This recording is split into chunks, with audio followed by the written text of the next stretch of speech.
Deutsch lernen durch Hören.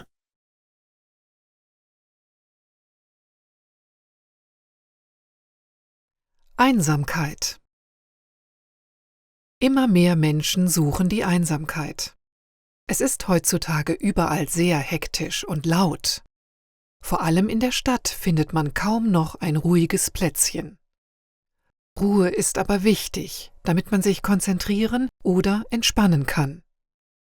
Du hast doch schon gehört, ich muss wirklich mal zur Ruhe kommen. Das ist für die meisten Menschen ein großes Bedürfnis. Manche haben einen Ort, den sie nur für sich reserviert haben. Zum Beispiel einen Hobbykeller. Oder einen Platz im Wald, den nur sie kennen. Hier können sie sich einfach erholen. Bei mir war es damals der Balkon. Eine Tasse Kaffee nehme ich mit und die Tür mache ich hinter mir zu. Egal welchen Blödsinn die Kinder jetzt tun. 10 Minuten Einsamkeit brauche ich zum Auftanken.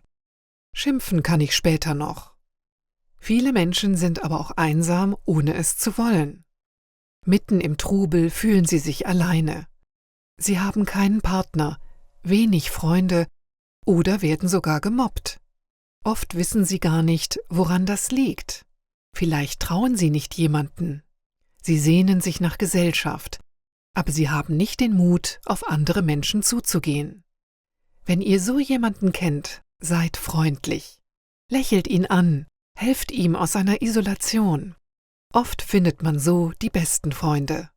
Wer nicht mit der Familie oder dem Partner zusammenwohnt, verbringt viel Zeit mit sich selbst.